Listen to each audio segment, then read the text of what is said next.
हमारे यहाँ आबो हवा में साफ पानी, साफ हवा, पर्यावरण, इसका भी कितना बड़ा महत्व दिया गया है कि हम इसकी भी चिंता करें। यदि हवा साफ है तो हमारे फेफड़े मजबूत होंगे, हवा खराब हुई तो हमारे फेफड़े खराब होकर जीवन की आयु को कम कर देंगे। पानी साफ है तो हम अपने स्वच्छ खाने का प्रबंध कर सकते हैं। विषैला पानी और खास करके जो आजकल बहुत सा जो केमिकल्स के द्वारा अन्न पैदा किया हुआ है, इससे भी बहुत सी बीमारियां हमारे शरीर में आती हैं।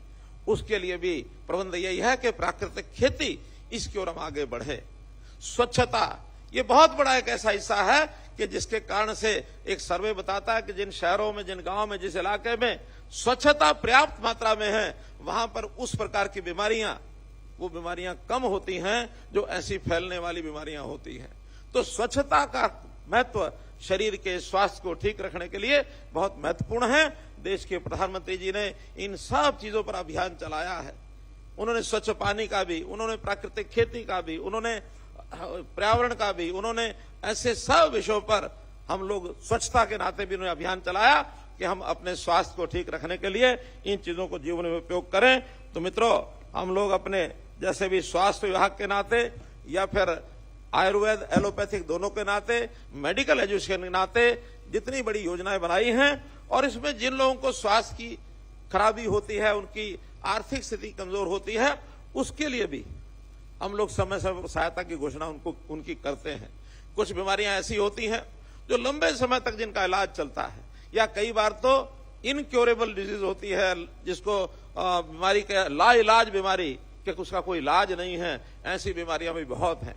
इसके लिए हमने 3 बीमारियों का पहले घोषणा की थी कि 2500 रुपया, बल्कि अब तो 2750 रुपया है, जो हमारी ओल्ड एज पेंशन है, इतनी पेंशन उनको हर महीने मिलेगी, जिसके अंदर हमने थैलेसीमिया, हीमोफीलिया और इसी प्रकार कैंसर स्टेज 3 और कैंसर स्टेज 4, ऐसे सब पेशेंट्स को वो जो पेंशन हम ओल्ड एज या विडो पेंशन के बराबर ये पेंशन उनको मिलेगी।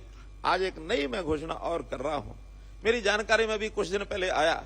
इसके अलावा भी बहुत सी लाइलाज बीमारियां हैं, और उन लाइलाज बीमारियों की सूची जब हम पढ़ने को देखने को मिलती है तो वो लगभग 55 बीमारियां हैं।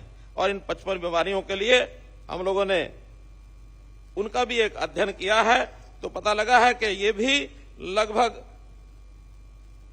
ये 55 ऐसी बीमारियां हैं, रेयर डिजीज इसको कहते हैं। और इन बीमारियों में मुख्य रूप से 2-3 का नाम जो मुझे बताया गया है, गॉचर डिजीज है, पॉम्प्स डिजीज है, ड्यूचेनी मस्कुलर डीएमडी जिसको कहते हैं, स्पाइनल मस्कुलर एस्ट्रोट्रॉफी है।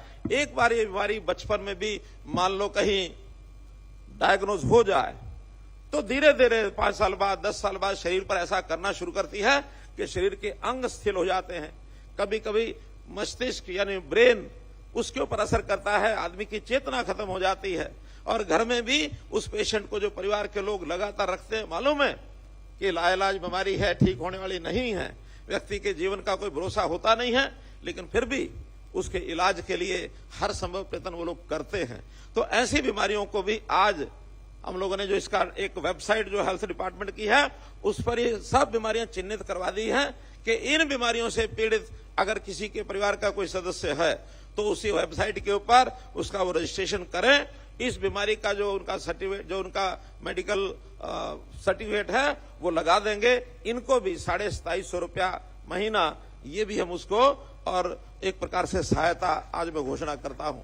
लगभग हरियाणा प्रदेश में आज के अध्ययन के हिसाब से ऐसे सब प्रकार के मरीज जो थैलेसीमिया और हीमोफीलिया के हैं 3000 पेशेंट हैं, कैंसर स्टेज 3 और 4 के ऐसे 4000 पेशेंट हैं, और ये जो अन्य बीमारियां हैं जिसकी संख्या 55 बीमारियां मैंने बताई हैं, इसके बहुत थोड़े 10, 20, 25, 50 ऐसे पेशेंट हर एक बीमारी से ग्रसित, बहुत रेयर बीमारी है। कहीं कहीं किसी परिवार को, किसी व्यक्ति को ये महसूस होने पर डायग्नोज होता है, तो लगभग 1000 पेशेंट ये हैं। ऐसे 8000 पेशेंट को, और ये इलाज, ये जो आर्थिक सहायता के लिए 25 करोड़ रुपए का बजट, इसकी आज मैं घोषणा करता हूं ताकि इसकी सहायता उनको दी जा सके।